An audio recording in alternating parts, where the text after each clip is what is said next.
Good morning, everyone. Bonjour tout le monde. Donc, bonjour. Merci bien. Bienvenue. On va reprendre avec cette deuxième journée de la société civile. Pour d'autres, c'est le troisième, voire quatrième jour. Bienvenue aux ambassadeurs, aux Nations Unies. Bonjour à tout le monde. À ceux qui ont décidé de répondre présent aujourd'hui. Un tout grand merci. C'est un peu comme si on participait à un mariage. Le mariage de qui, je ne sais pas. Vous savez, aujourd'hui, là, on va turbiner. C'est vrai que, étant donné que notre forum a été organisé avec un format un petit peu différent, donc ce FMMD est un petit peu particulier. On va parler des résultats des journées communes, de l'espace commun, et nous, en tant que société civile, comment on souhaite aller de l'avant, que compte-t-on faire, où est l'énergie, où sont les possibilités, et également quels sont les obstacles à surmonter. Et puis, ce qui importe aujourd'hui, c'est que le Forum mondial, ce sera en décembre 2018 et de l'eau aura coulé sous les ponts d'ici à là et on n'aura pas de possibilité formelle comme celle-ci pour se réunir. Dès lors, il est important qu'on se concentre sur le pacte mondial. On en a parlé ces derniers jours, on en parle depuis quelques mois d'ailleurs. Ce matin, dans la plénière, on va essayer de rattraper le temps perdu. Gabriel, Peter vont nous expliquer ce qui a été dit dans le cadre des espaces communs, etc. On va tirer des leçons, etc. Il y aura des échanges et puis on aura nos ateliers, 4 ateliers, un petit peu comme le format de jeudi. L'idée des ateliers, il y a 2 objectifs. L'objectif engagement, ce qui nous intéresse, ce sont les actions à prendre que nous prenons avec les gouvernements nationaux, au niveau régional, au niveau mondial également, pour justement présenter notre pacte. Qu'en est-il des droits humains, droits des enfants? Est-ce qu'on compte conceptualiser de nouveaux principes? Qu'en est-il par rapport aux gouvernements nationaux? Comment est-ce qu'on s'organise par rapport à ce pacte mondial? Et on sait qu'on ne dispose pas de tellement de temps. En guise de rappel, en novembre, il y aura justement la grande réunion à Guadalajara au Mexique. Quelles sont les idées conceptuelles? Qu'est-ce qu'on va devoir faire pour préparer le terrain avant cette grande réunion au Mexique? Comment va-t-on s'organiser dans les mois à venir, dans l'année à venir? Puis autre objectif, et on l'a dit, quels sont les engagements, les actions, quel que soit le pacte, indépendamment du pacte? Que compte-t-on faire pour que ce pacte soit fructueux? Songez à cela dans le cadre de vos ateliers, sessions spéciales, etc. Le pacte et comment est-ce qu'on peut se pencher sur les thèmes actuels, sur le terrain, etc. Que va-t-on pouvoir faire dans les semaines, mois à venir, années à venir? Cela dit, en ce qui vous concerne, pour nous donner une idée des personnes présentes dans la salle, levez la main si vous vous joignez aujourd'hui, uniquement aujourd'hui, qui n'était pas là jeudi. Levez la main si vous venez d'arriver. Bienvenue, merci beaucoup, merci de répondre présent. Ensuite, levez la main ceux qui n'ont pas pu participer au Common Space, espace commun, s'il vous plaît.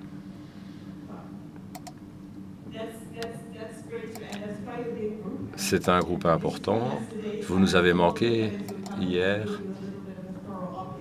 et on va vous expliquer ce qui a été dit notamment hier.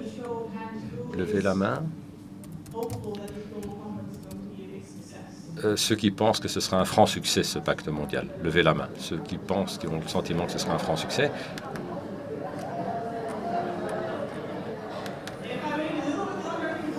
Je pense que si j'attends un petit peu, toutes les mains seront levées. Qui est sceptique? Les sceptiques. C'est du 60-40, je pense. On posera la question en fin de journée et on verra. En ce qui concerne hier,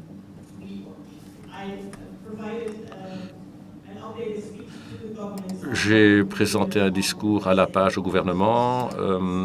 Je leur ai présenté les conclusions de la journée et on leur a présenté pour le 10e anniversaire un plan reprenant 10 points, 10 priorités et on demande au gouvernement de tenir compte de ces 10 priorités.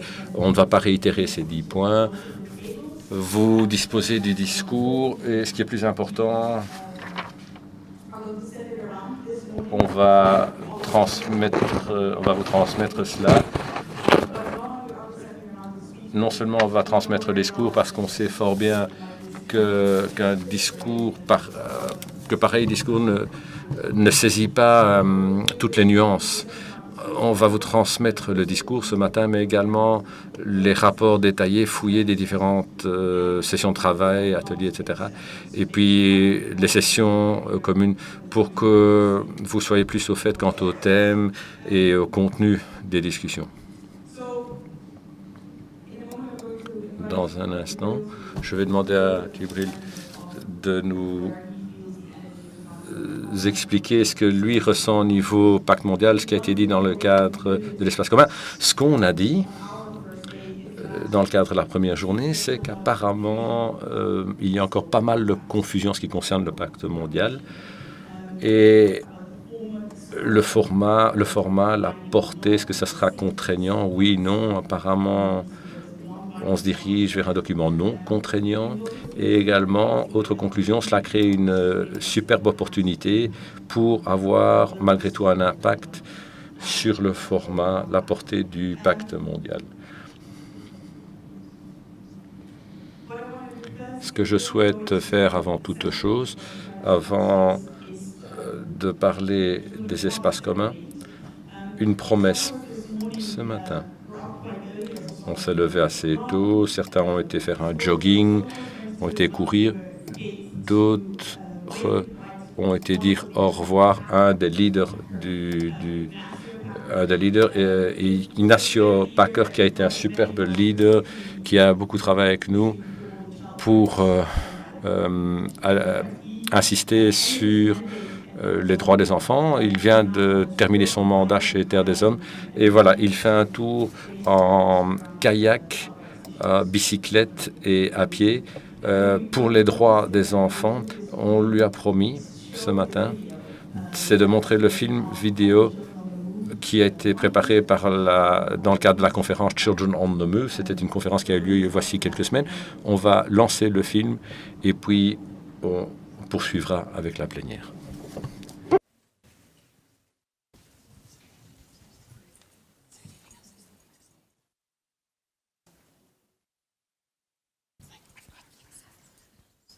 First priority should be to treat children as children and not as undocumented migrants or overstayers or anything else. First, children are children. This means that children should go to school, whatever the situation they are in. Within days, let's say a week, they need to be registered for school. They need to have the proper health care. We want to ask decision makers why we cannot study immediately. Why we want to wait? We have to wait 1.5 years to get a permission. Too many children at the moment are being detained just because they are considered irregular migrants. This is terrible solution for children. We hear it from them. We know it from this research. I can talk about my detention experience easily today, and most of the times I do get emotional about it. For some reason, the thoughts and the memories come to my mind and I start crying, and all of a sudden I can't stop crying because of something that happened to me about 7 years ago. Even more, children have the right to participation. They have the right to be heard, and they have something to say. So listen to them, and this is something role leaders will need to understand as much as parents and other duty bearers at schools, at authorities. Listen to them, understand what they want, what their destination is, what their future is, and help them develop. Children with a migration background or refugees should have the access to get a high qualified education in their country. Don't depends where you live. It could be possible everywhere. A child is a child is a child.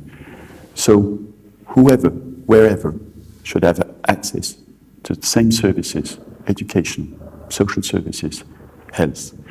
This is the way that we will build a society, a peaceful society, a harmonious society.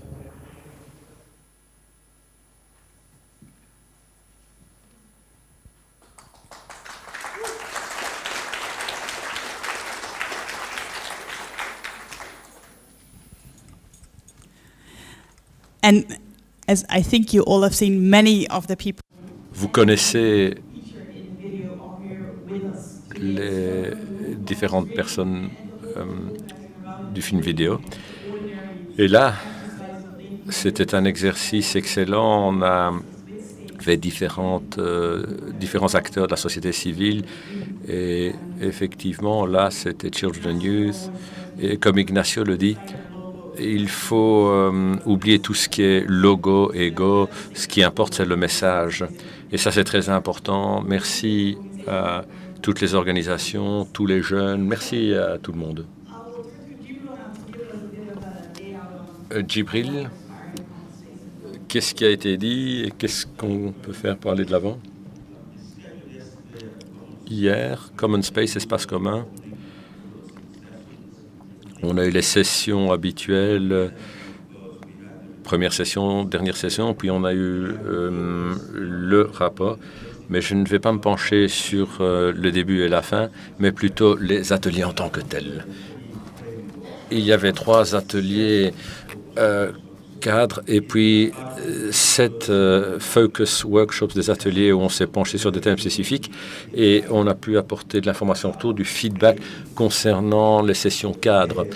Et là, je vais vous donner davantage d'informations concernant les discussions spécifiques dans les différents ateliers thématiques.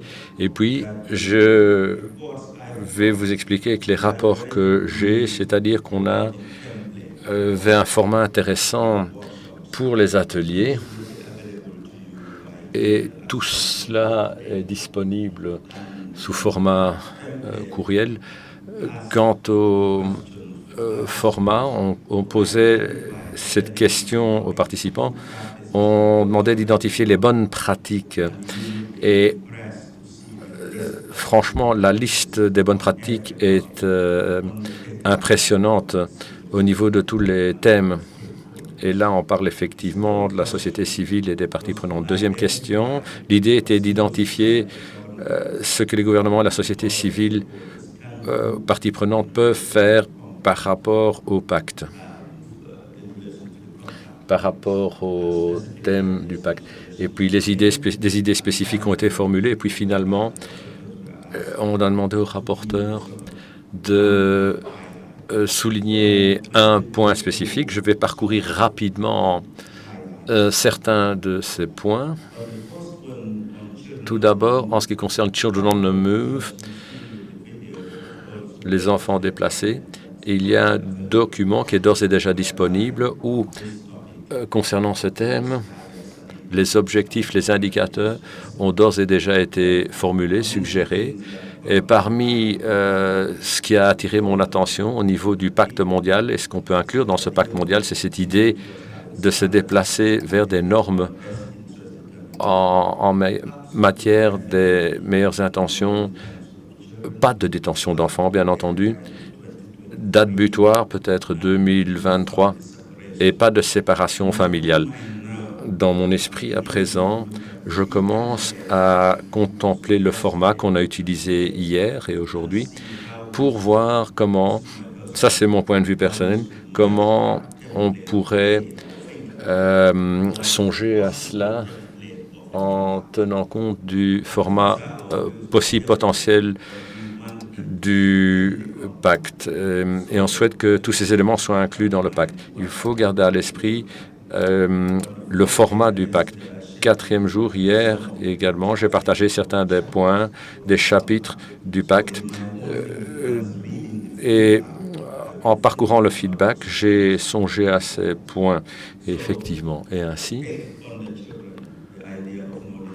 l'idée de non-détention des enfants, pour moi,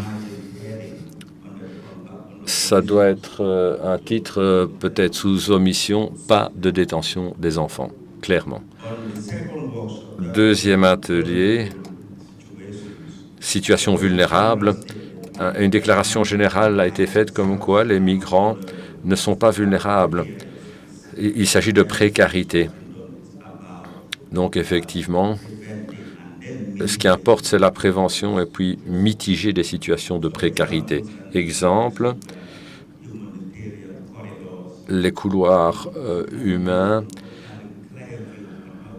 pouvoir déterminer les migrants liés au changement climatique. Il faudrait avoir un statut spécifique pour cette migration, ces mouvements migratoires liés au changement climatique et également la création de points sûrs par rapport à des couloirs. Un couloir, c'est une route et ici, l'idée est d'avoir un lieu, un endroit. Quant au format pour le pacte,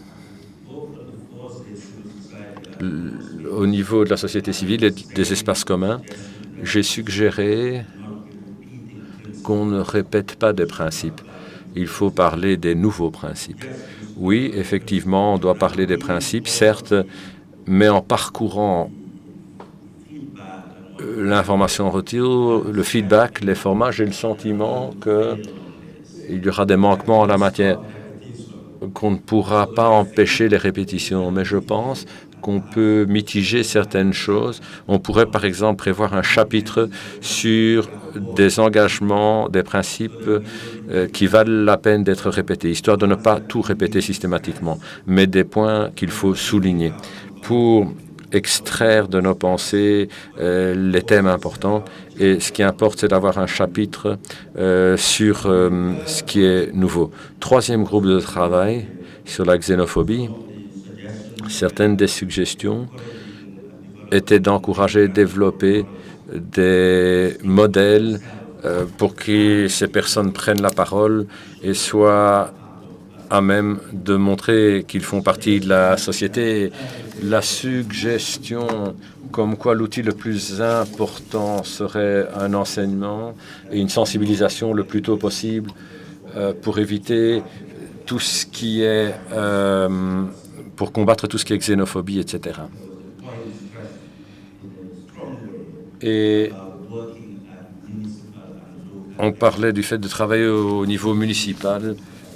Il faut travailler au niveau municipal et pour essayer d'avoir un impact, effectivement, pour la société civile et pour les gouvernements, il faut travailler concrètement ensemble pour changer l'histoire des migrants et des réfugiés. Et surtout, ce qui importe, c'est de présenter des faits sur la migration, mais également des dates, histoire de migration dans des pays spécifiques. 3e groupe, retour intégration. Il y a un point fort en matière de régularisation. Ça doit être un point à l'ordre du jour. J'ai le sentiment que c'est un must. Et on a parlé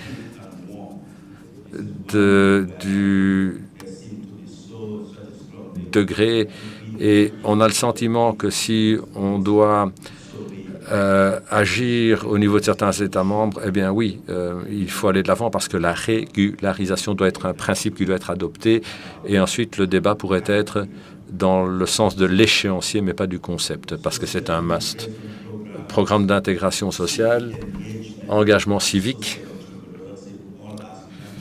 toutes des méthodes finalement pour améliorer l'intégration, voire la réintégration, le retour également. Un point qui doit être souligné, la santé et la partie psychologie de la santé mentale de ceux qui retournent. Problème croissant. Dès lors, on doit songer également à cela.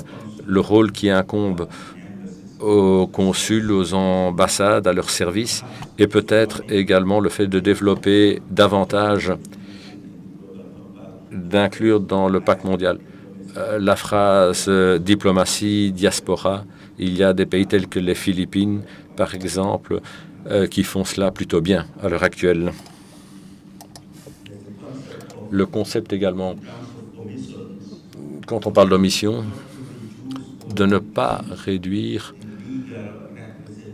d'éradiquer la représentation juridique pour les migrants.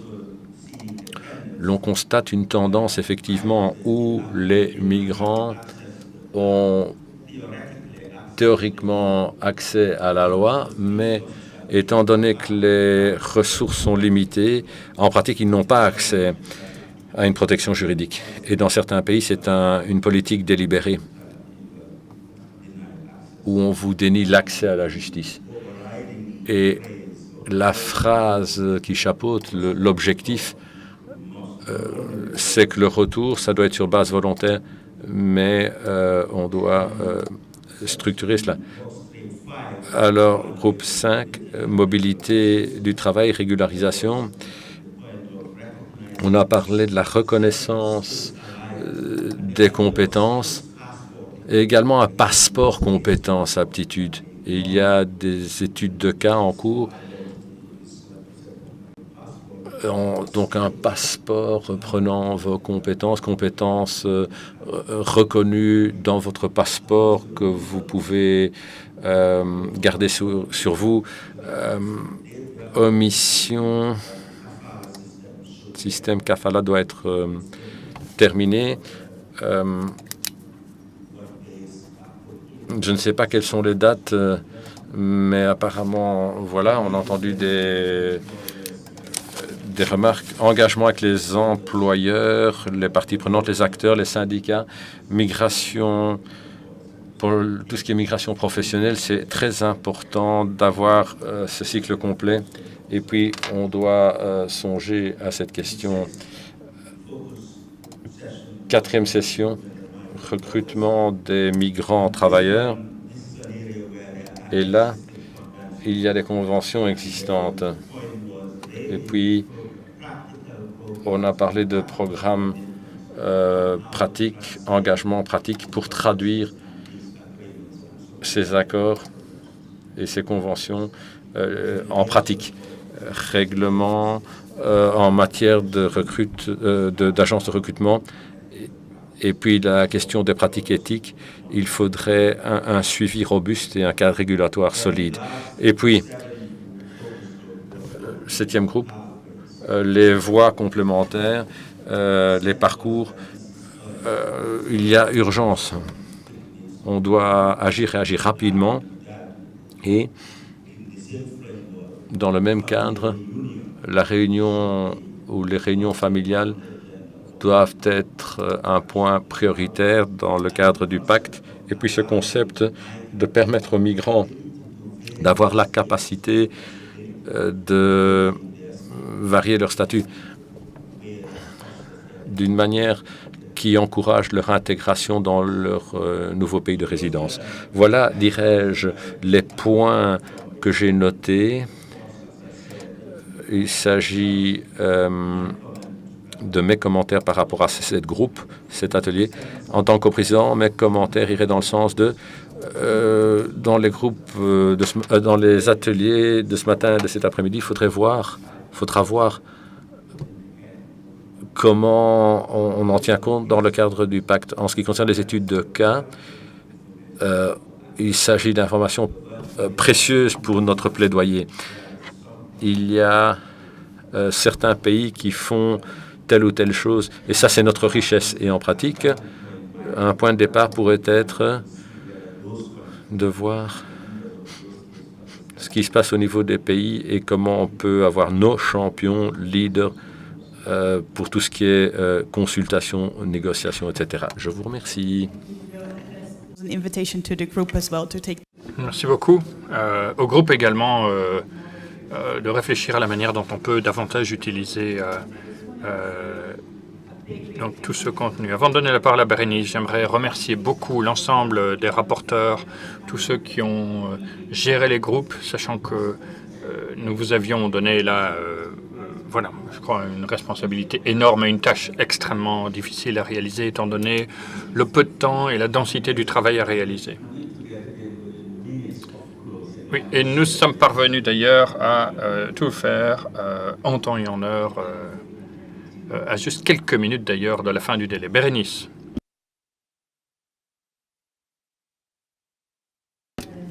Bien, vous le savez, je vais donc m'exprimer en espagnol, comme je dis. J'aimerais dire ceci. Je ne vais pas essayer de faire un résumé de ce qui a été dit hier. Je crois que le plus important, ce sont les impressions et la manière dont nous allons essayer d'articuler les choses. Parce qu'au-delà du pacte mondial, je crois qu'il y a beaucoup de menaces et beaucoup de défis auxquels nous devons nous attaquer en tant que société civile et en tant qu'acteurs de la société civile. La question est donc de savoir comment profiter du pacte mondial pour mieux nous organiser, articuler nos initiatives et essayer de faire du pacte quelque chose qui va réellement faire changer les choses. Quelles sont les possibilités qui sont là pour nous? C'est cette question-là qui se pose à la société civile. Et comment pouvons-nous, depuis nos régions, faire avancer cette mécanique? Je crois qu'il faut aussi réfléchir non seulement à nos positionnements respectifs, mais également au processus que nous allons mettre en place pour travailler ensemble, pour impliquer les personnes de la base, pour écouter ce que disent nos régions. Je crois que nous parlons avant tout ici d'un dialogue mondial, d'un dialogue qui est composé lui-même de différents dialogues. Et je ne crois pas que dans ce cadre mondial, nous puissions uniquement fonctionner sur base des normes qui existent déjà en matière, par exemple, des droits humains. Donc j'aimerais inviter tout le monde ici à réellement penser à cette nécessaire articulation entre ce que nous faisons, ce que font les régions, ce que promet, ou permet plutôt, le pacte mondial. Plusieurs gouvernements hier, dans certains espaces, ont dit « oui, mais ça, ce n'est pas lié ». Ou ce n'est pas liant, ou ce n'est pas, entre guillemets, obligatoire, juridiquement parlant. Je crois qu'il va falloir s'attaquer à cette question, réfléchir à la manière dont nous pouvons faire avancer ce que nous voulons et faire passer nos idées. Et cela passe, à mon avis, par cette articulation entre nous, par un travail qui doit être de plus en plus ancré dans la base, dans les régions. J'aimerais, par exemple, qu'on entende beaucoup plus le Moyen-Orient, qu'on a peu entendu, l'Afrique également, l'Asie également. Je veux savoir ce que l'on pense là-bas. Le gouvernement mexicain disait « le moment est venu de négocier ». Oui, mais comment le faire?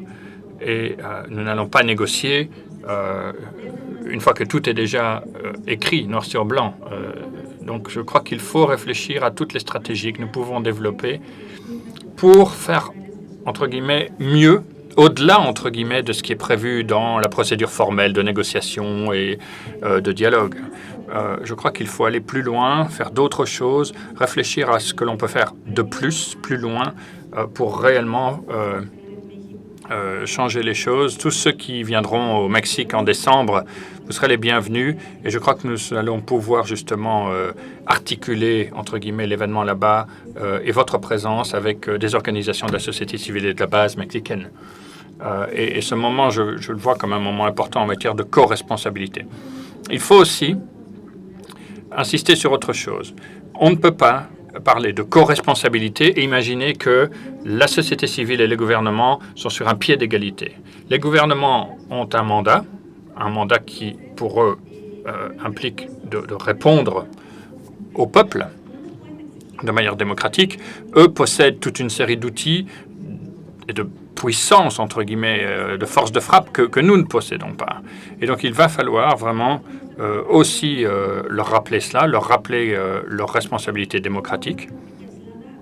Ne pas uniquement penser non plus, comme on le fait parfois trop, aux bonnes pratiques, parce que des bonnes pratiques, elles sont là, il y en a, mais il faut aller au-delà de simples bonnes pratiques pour réellement arriver à faire changer la situation sur le terrain des réfugiés et des migrants.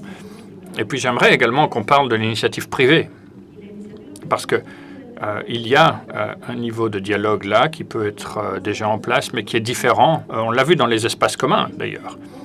Ils ont une vision différente des choses. Nous ne sommes pas du tout au même niveau de pouvoir. Et quand on parle, par exemple, du genre, on parle justement aussi de pouvoir. Et nous devons être conscients de cela. Et je crois que quand on parle de migration et quand on parle de culture, eh bien, il faut réfléchir à tous ces aspects-là et au positionnement différent de certains concepts en fonction du point de vue gouvernemental, société civile ou secteur privé.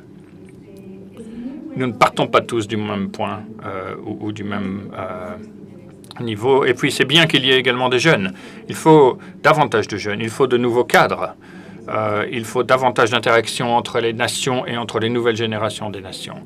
Et puis, il faut bien savoir ce que l'on va exiger des gouvernements et essayer systématiquement de faire changer les choses. Et je crois que nous sommes ici tous, à mon avis, dans cet engagement-là, mais il faut absolument transformer l'essai. On ne peut pas, évidemment, tout laisser à la responsabilité des États, et leur responsabilité est importante, et il faut que nous intervenions davantage. Et puis, je termine en rendant hommage à un défenseur des droits de l'homme qui est mort hier au Mexique. Il était guatémaltèque. Il passait par le Mexique. Et bon, il a été victime lui-même, victime de nombreuses violations des droits de l'homme. Il aidait donc depuis ces violations, il a été menacé à de nombreuses reprises, il aidait des migrants dans la province de Oaxaca. Il est mort hier dans un accident. Et j'aimerais justement terminer simplement en lui rendant hommage et en vous demandant un petit moment de silence un petit moment de silence consacré justement à sa mémoire et à la force et à l'amour. Merci. Un petit moment de silence, une minute de silence, s'il vous plaît.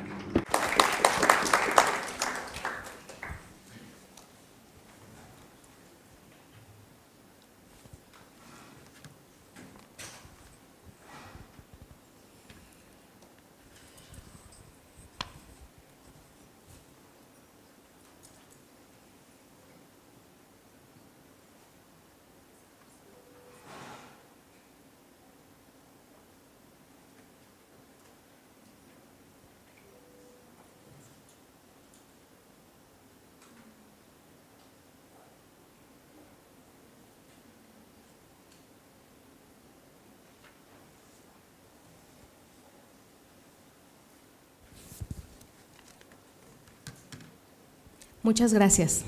Gracias. Merci beaucoup.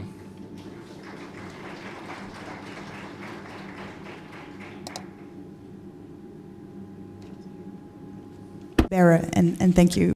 Merci. Merci Bérénice. Et c'est vrai que nous perdons malheureusement tous des gens comme cela. Et j'espère que son esprit sera avec nous aujourd'hui. Donc voilà, je vais ouvrir maintenant le débat. Vous donner la parole, à vous dans la salle. Peut-être rajouter un petit mot. J'ai participé à plusieurs espaces communs ces dernières années. Hier a été peut-être pour moi l'une des sessions les plus ciblées, les plus pratiques, avec des questions importantes. Et je crois que nous avons fait face à quelque chose d'assez extraordinaire. J'ai entendu beaucoup d'États aujourd'hui parler de choses qu'on n'abordait même pas il y a quelques années, comme la régularisation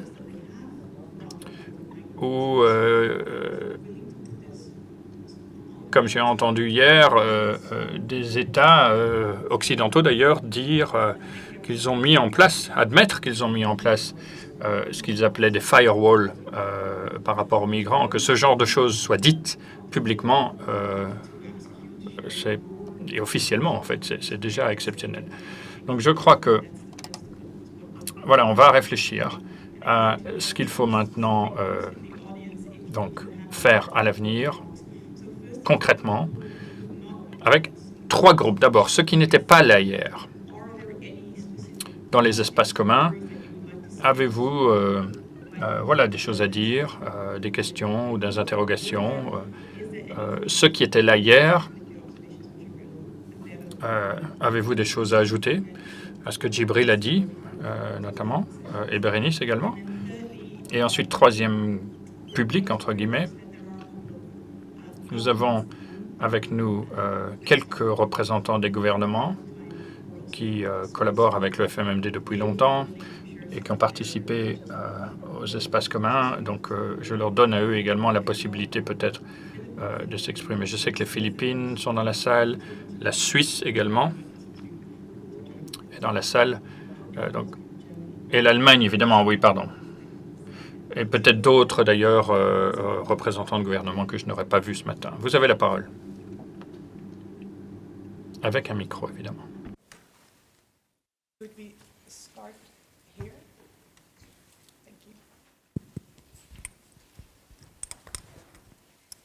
Hi, good morning, everyone. I'm Eri Otani from the...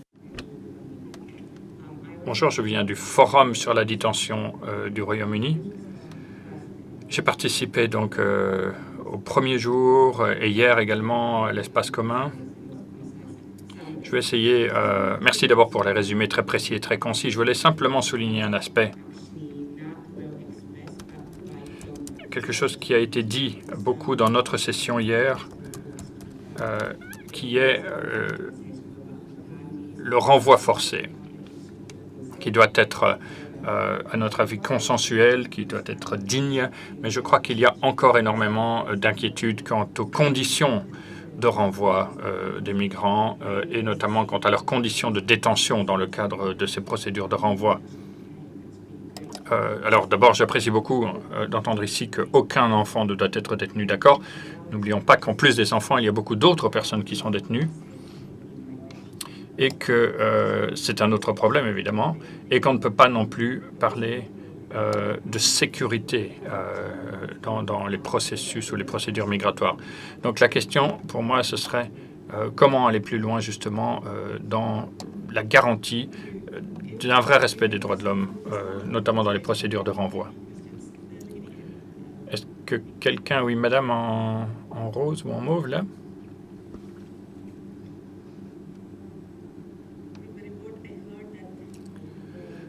En écoutant le rapport,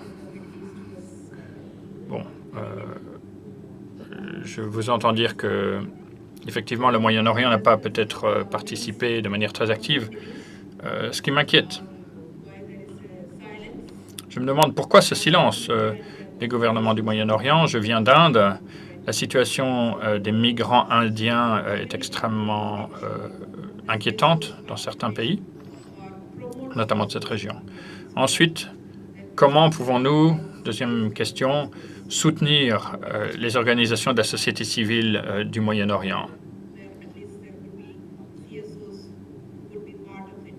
Parce que je crois qu'il faut que les organisations de la société civile de cette région soient davantage actives, davantage impliquées, davantage présentes ici, pour justement déclencher peut-être des réactions des gouvernements de la région en étant davantage présentes elles-mêmes. Et puis, je crois qu'on a beaucoup parlé hier de la vulnérabilité, notamment des enfants, notamment des femmes. Je crois que il faut également résoudre ce problème-là et notamment avoir des espaces davantage consacrés à ces populations-là. Merci. Est-ce qu'il y a quelqu'un représentant peut-être une ONG du Moyen-Orient et qui souhaiterait prendre la parole, s'il vous plaît, sur ceci?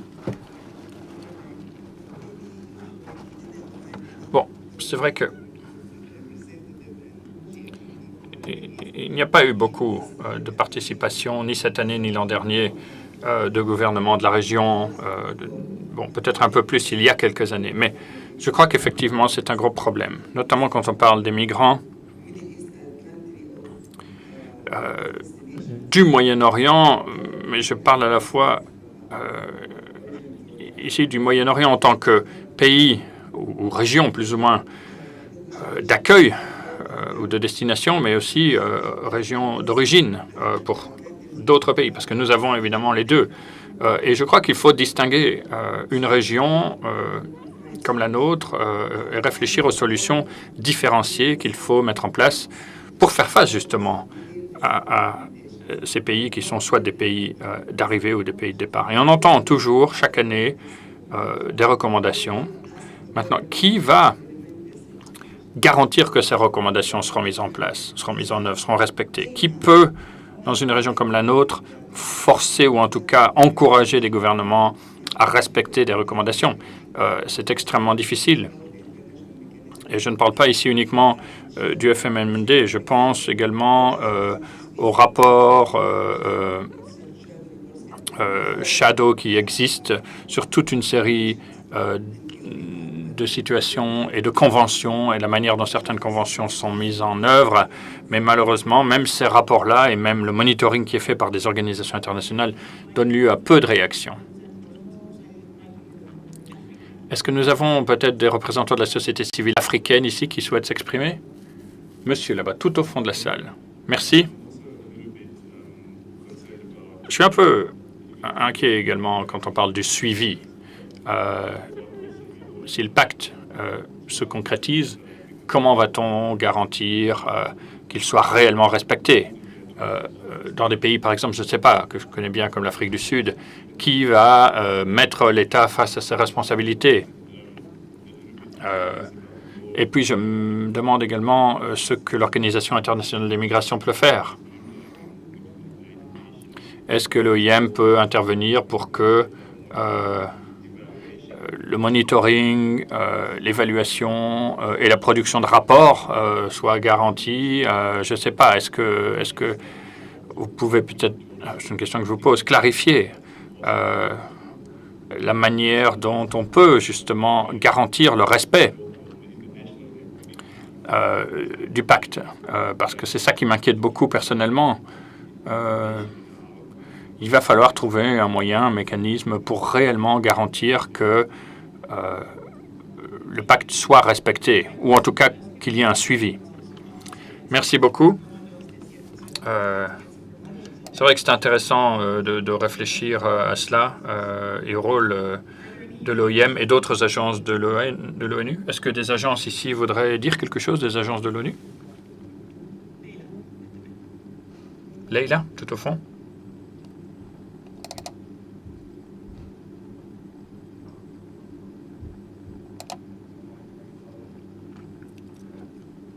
Sur le monitoring et le follow-up, oui.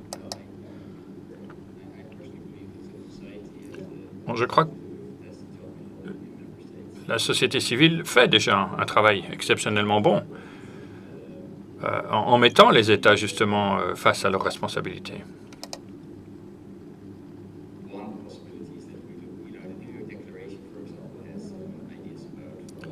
Et je crois que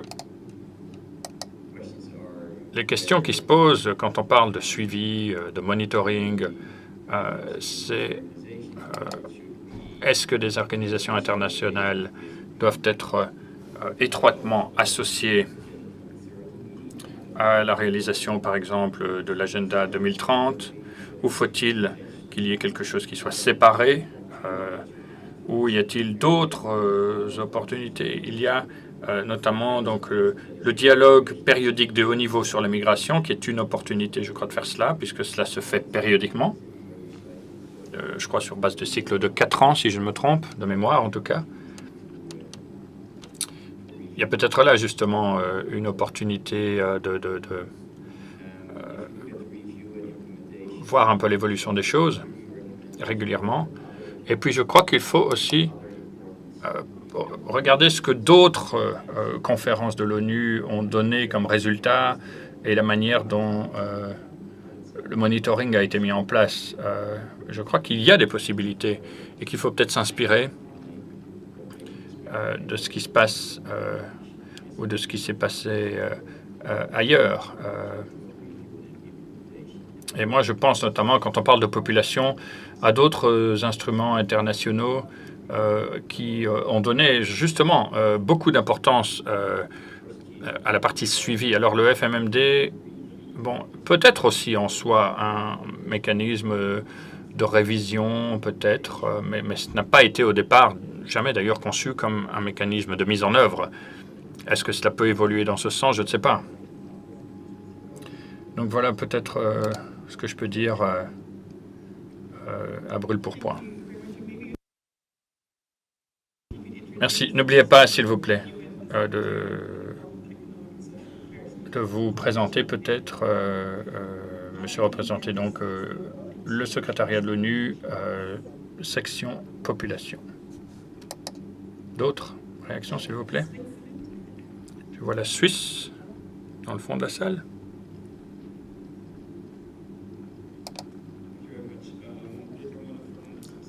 Merci.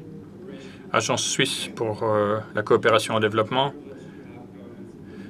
Vous nous dites, c'est un privilège d'avoir des gouvernements dans la salle. Non, c'est l'inverse. C'est un privilège pour moi que d'être ici avec vous.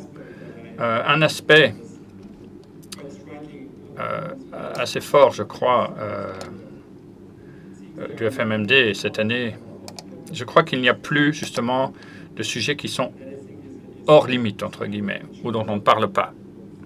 Ce qui est un signe de maturité, à mon avis, du Forum mondial. Je sais que il y a beaucoup de sujets sur lesquels nous ne sommes pas d'accord, notamment sur le renvoi des migrants. Mais le fait de parler de cela, déjà, est extrêmement intéressant, extrêmement bon.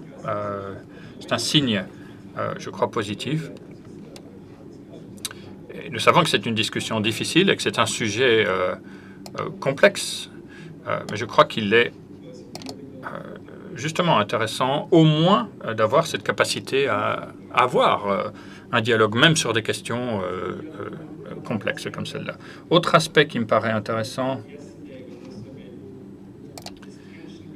il y a toujours cette tension entre la vision à long terme du pacte et le caractère urgent des situations sur le terrain. C'est apparu hier, c'est apparu l'année dernière, c'est apparu dans la déclaration de New York. Je crois que beaucoup de voix de la société civile se sont levées pour dire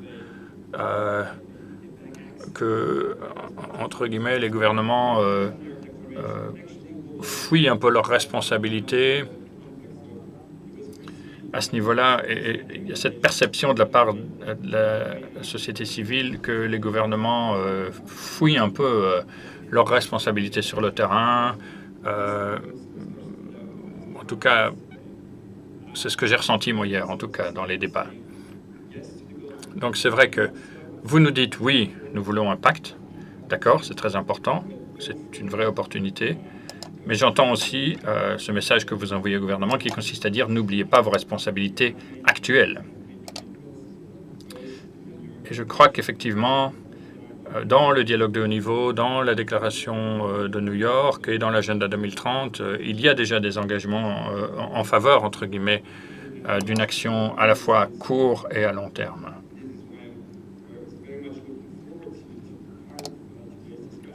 Et enfin, c'est pour cette raison que j'apprécie d'être ici, il y a cette dynamique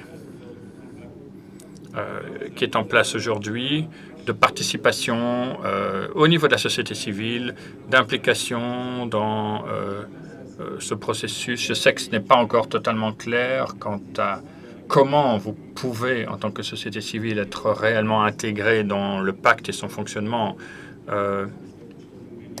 Et on travaille avec beaucoup de collègues déjà sur ces questions, Save the Children et d'autres. Mon point de vue personnel, c'est celui-ci.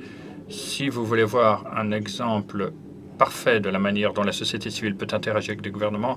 Regardez ce qui s'est fait sur la question des droits des enfants, qui est un exemple intéressant. Il y a beaucoup d'initiatives similaires qui sont en place, sur lesquelles d'autres travaillent, d'autres organisations. Et là, il y a des choses intéressantes qui sont faites et dont on peut s'inspirer, je crois. Merci beaucoup. Merci, Monsieur l'ambassadeur. Bon, il semble que, en tout cas, nous sommes tous d'accord pour dire que la mise en œuvre sera un moment clé. Merci. Laura Gonzalez Murphy. Je représente l'État de New York en tant que gouvernement régional, non pas les États-Unis. Donc, je voulais insister sur la manière dont nous travaillons. Nous travaillons par le biais de la société civile, avec donc les communautés migrantes, et nous apportons de l'assistance à toute une série de migrants dans l'État de New York, quel que soit leur statut, quelle que soit leur situation en termes, entre guillemets, de séjour. Et je crois que ce que M. Djibril Fall a dit tout à l'heure est intéressant. Il faut évidemment aussi insister sur la nécessité pour nous d'assister des migrants. Et pour ce faire, nous devons jouer un rôle, nous devons être en collaboration avec les consulats. Les consulats jouent un rôle clé. Moi, je me rends compte dans mon travail au quotidien que parfois, c'est vrai, certains consulats sont totalement disponibles et d'autres sont totalement absents. Donc, je crois qu'il y a certainement des responsabilités là à remettre, entre guillemets, en place pour que les consulats puissent jouer. Et aux États-Unis, les gouvernements régionaux jouent un rôle clé. Et tout le monde ne pense pas comme pense le président. Donc il y a des États, je pense à la Californie, je pense à l'État de New York, et à d'autres États qui ont une vision différente des choses. Merci beaucoup. C'est vrai que nous avons également des représentants d'autorités régionales. Merci beaucoup d'être là. Il nous reste 50 minutes de plénière avant de commencer les groupes de travail. Donc, je vois monsieur là-bas, tout au fond de la salle.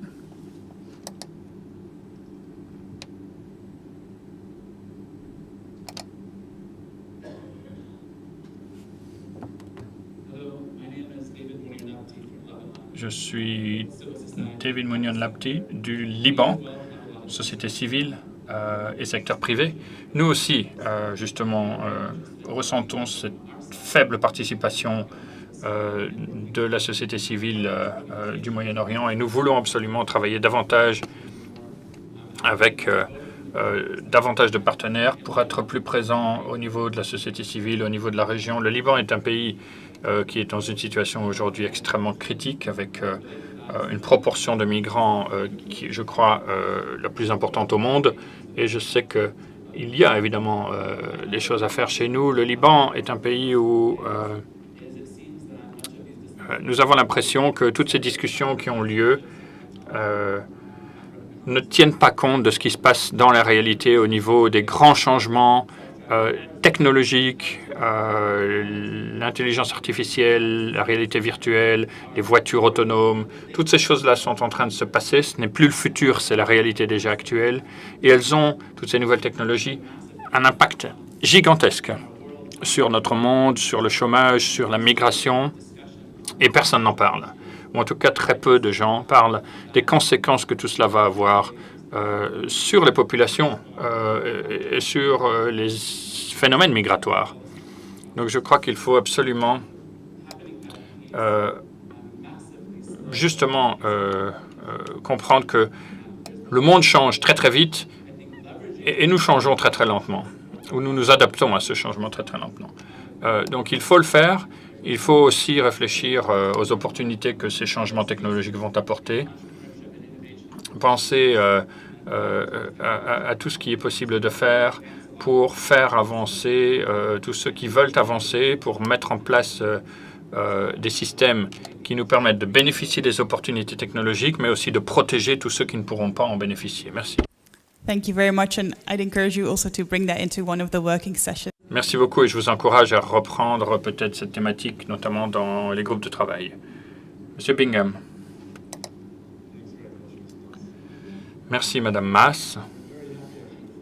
Très heureux de pouvoir parler justement après Monsieur qui parle des robots, parce que j'ai l'impression moi-même d'être un peu robot ce matin, mais je voulais revenir sur l'OIM. Puisque nous voulons à l'avenir que la voix de la société civile soit davantage entendue encore à l'avenir, ce qui est clair, c'est que nous ne sommes peut-être pas toujours partie intégrante des systèmes de négociation formels, mais nous faisons partie des négociations. Même si nous ne sommes pas dans la salle, nous sommes là. Certains des gouvernements viennent discuter avec la société civile et puis négocient de manière plus formelle. Donc nous pouvons être présents même si nous ne sommes pas physiquement toujours présents. Ce qui est important, je crois, c'est que quand on parle d'un pacte mondial sur la migration, nous voulons réellement que ce pacte ait un impact aujourd'hui déjà. Et la société civile, je crois, doit réfléchir à l'OIM, à ce qu'elle peut faire aujourd'hui, mais à ce qu'une nouvelle version de l'OIM peut être à l'avenir. Je crois que nous n'avons pas assez réfléchi à cela, et l'OIM doit jouer un rôle beaucoup plus important et différent, et être entendue davantage à l'avenir qu'elle ne l'est actuellement. Puisque l'Organisation internationale de migration fait partie du système des Nations unies, il faut maintenant réfléchir à ce qu'elle peut devenir. Est-ce qu'elle doit s'orienter vers une approche davantage de protection, peut-être? Et comment formaliser ce nouveau rôle éventuel que l'OIM pourrait jouer? Je ne sais pas si c'est quelque chose dont on a déjà discuté. On devrait en tout cas le faire.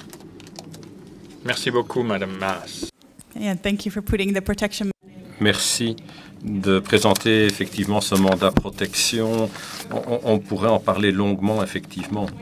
2 points supplémentaires. Et puis, quelqu'un de la représentation de la jeunesse. Monsieur là-bas.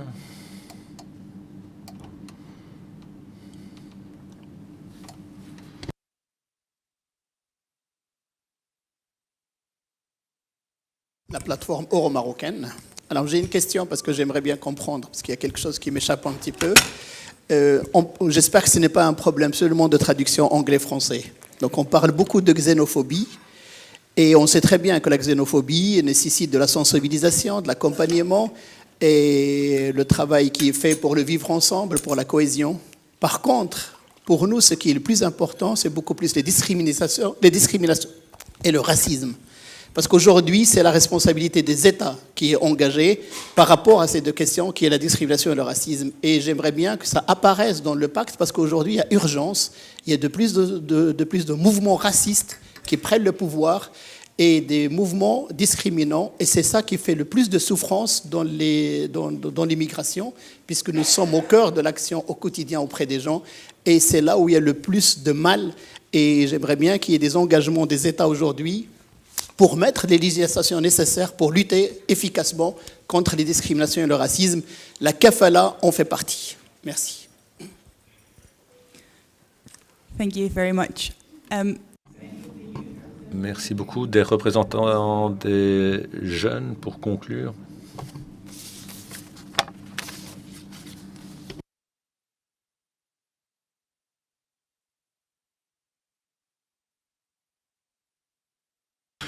Marianne, comme vous le savez probablement, déléguée jeune, campagne pour en terminer avec mauvais traitement des enfants dans le cadre des mouvements migratoires. Et merci à vous toutes, vous tous, d'avoir organisé ce forum. Merci d'avoir accueilli notre délégation des jeunes. C'est franchement extrêmement important parce qu'on a des histoires à relater, des expériences à partager. Et d'après nos expériences, nos histoires, on peut déterminer quelles sont les lois qui doivent être actées pour les migrants, les réfugiés, surtout les migrants dans ce cas de figure. Et également, je suis ravi que vous nous ayez réunis. Merci beaucoup pour cette opportunité. Je dois vous remercier toutes et tous. Et également, merci au gouvernement suisse d'avoir envoyé un représentant aujourd'hui. Hier, je participais à un événement et le représentant du gouvernement suisse était là. Et j'espère qu'il... Moi, j'ai critiqué la manière dont les représentants des gouvernements ne s'engageaient pas s'engageaient peut-être pas suffisamment. Je ne sais pas ce qui s'est passé dans le cadre des autres sessions. Moi, j'étais dans la session droits des enfants et je souhaiterais qu'il y ait davantage de représentants des gouvernements pour expliquer à la société civile quelles sont les idées, leurs idées, etc. et les lois qu'il y a lieu de passer ou pas. Et ce serait bien d'inclure tout cela dans le pacte mondial. J'espère que je serai là l'année prochaine et que je pourrai faire partie de tout ceci et qu'on pourra coopérer, surtout avec Children on the Move, les enfants déplacés, etc. Je suis fermement engagé dans tout cela et c'est important que les représentants des gouvernements prennent davantage la parole et j'espère qu'on pourra toutes et tous répondre présent l'année prochaine. Merci pour le travail extraordinaire que peut faire le gouvernement, les gouvernements pour les migrants. Un tout grand merci dès lors.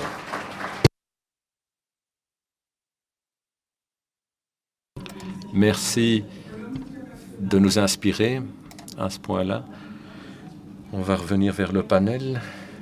Vous avez peut-être des conseils pratiques à prodiguer. Merci beaucoup. Je ne suis pas très pratique, désolé. Bon, certains des points soulevés sont des points très précis.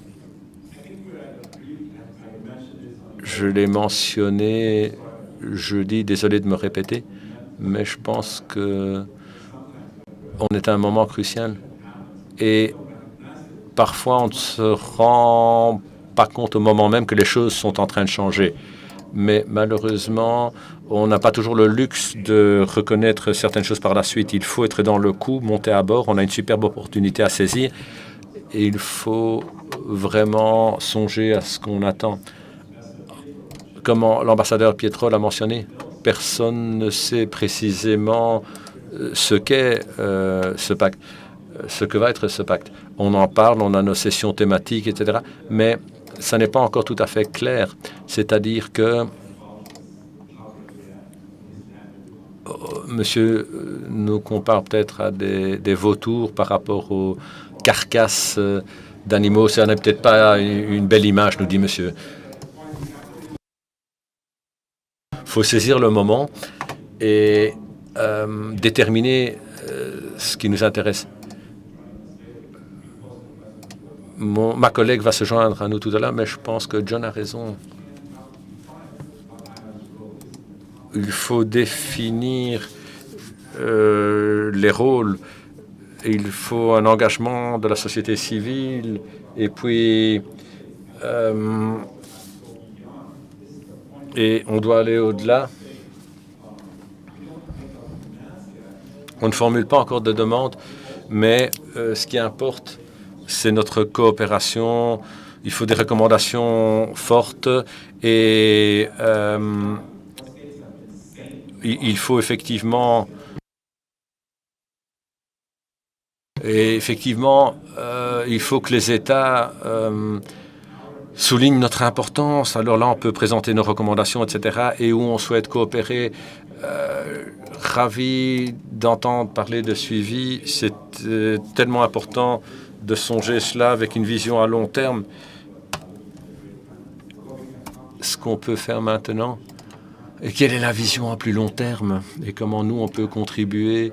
Le rôle qui nous incombe, très important, on parle du fait qu'on songe à la réalité de ce qui se passe sur le terrain.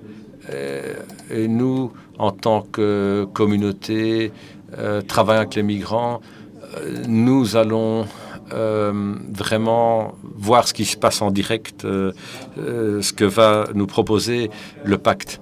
Et dès lors, il est important d'aller de l'avant maintenant, de monter à bord maintenant, avant de... Il ne faut pas louper le coche parce qu'il faudra pouvoir influencer à l'avenir et ne pas subir, bien entendu. Vivre et pas subir.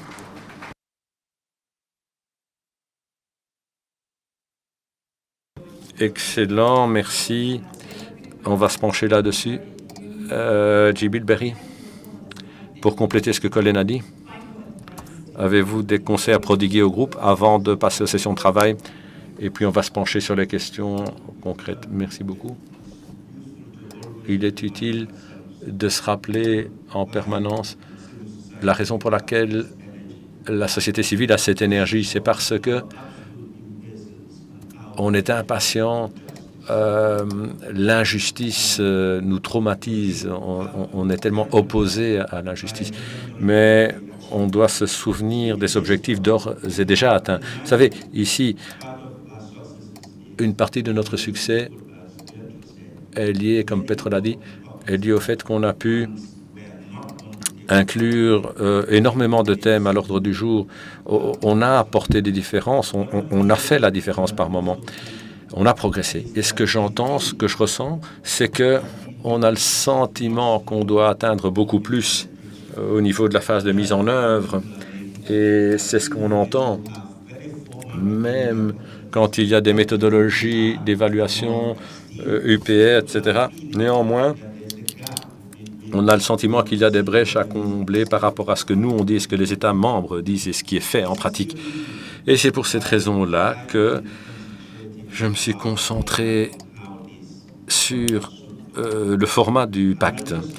Et permettez-moi de revenir à ce point du fait d'avoir une section sur les omissions. Une des raisons pour lesquelles le suivi et les évaluations sont parfois vouées à l'échec, c'est pour des raisons d'ambiguïté. S'il y a de l'ambiguïté au rendez-vous et qu'on n'est pas sûr que quelqu'un fait quelque chose ou ne le fait pas, quand c'est un peu flou, hein, boiteux, alors il n'est pas aisé de proposer des points concrets, mettre en œuvre des points concrets. Quand on parle d'omission, et j'emprunte cela de la profession juridique, vous savez, parfois, on doit savoir qui on peut montrer du doigt sans ambiguïté. Parfois, donc, il y a ces omissions, il y a des distinctions claires, c'est-à-dire que je ne suggère pas que pour le pacte, cette approche doit être utilisée comme forme de montrer du doigt, blâmer, mais on doit pouvoir déterminer ce qui se passe. Il faudrait une méthodologie où, en fin de compte, on s'évalue et on dit, et on constate qu'on ne fait pas telle ou telle chose. Pas d'une manière accusatrice, mais ce qui importe, c'est de pouvoir corriger le tir si on détermine les problèmes. La clarté, la limpidité, la transparence. Il faut voir ce qu'on doit faire, ce qu'on ne doit pas faire. Et j'en arrive à la question de l'évaluation et d'un suivi robuste du processus en question. Ce débat doit avoir lieu maintenant. On dispose de méthodologies, on l'a mentionné. On doit lier cela au forum. Et puis, le forum mondial en tant que tel, pas le dialogue de haut niveau, mais le forum mondial a probablement un rôle à jouer là. C'est-à-dire que si on dispose de la méthodologie de suivi, et donc il ne faut pas opter pour une méthode accusatrice, à ce moment-là, le forum peut être une méthodologie. En droit civil, il y a un concept comme quoi celui qui lance l'ambiguïté en souffre. Si on utilise un jargon pour que tout cela prête à confusion, eh bien, on doit en payer le prix. Ainsi, on aura tendance à supposer que telle ou telle personne a peut-être quelque chose à cacher. Je le répète, concentrons-nous sur la méthodologie, puis finalement, j'ai entendu pas mal de commentaires et, si possible, avec l'aide de la société civile, il serait utile de passer du temps à parcourir tout cela et en parcourant le fruit de nos travaux d'aujourd'hui. Et puis, à ce moment-là, on pourrait inclure pas mal d'éléments dans le pacte. Merci beaucoup. L'année passée, l'ambassadeur irlandais négociait et on a appris qu'il y a un concept qui s'appelle ambiguïté constructive. Je ne sais pas si c'est vrai, mais il faudrait peut-être garder cela à l'esprit. Avant de vous donner la parole pour les derniers mots, l'ambassadeur des Philippines est là, donc bonjour, ravi d'avoir un dialogue. Je souhaitais vous donner la parole, monsieur l'ambassadeur. Bonjour tout le monde. Je ne suis pas l'ambassadeur. Je suis Rego Foss de Genève, représentation des Philippines à Genève. Deux choses. Primo, en ce qui nous concerne, on doit se rappeler que là, on a pas mal d'éléments en commun. Et il ne faut jamais oublier cela. On a énormément d'éléments en commun. Concept sur la détention, sur les retours. On doit se pencher sur ces thèmes, sur ces questions. Et en gardant à l'esprit le pacte mondial, plutôt que d'insister sur les différences, plutôt que d'insister sur les divisions, on doit insister sur le fait qu'on a pas mal d'éléments communs, de dénominateurs communs pour pouvoir aller de l'avant. Ça, c'est un élément important et je souhaitais le clamer haut et fort ici. Et puis ensuite, deuxièmement, c'est une demande, engagez vos gouvernements. La résolution pour le pacte est prête. Il s'agit donc d'un processus de négociation, sauf si il faut que vous engagez vos gouvernements. Il faut que les gouvernements soient engagés. Sinon, il faut qu'on nous entende. Deux éléments pratiques. Voilà, il s'agissait de deux points pratiques que je souhaitais mentionner dans le cadre de ce forum. Je vous remercie. Merci beaucoup.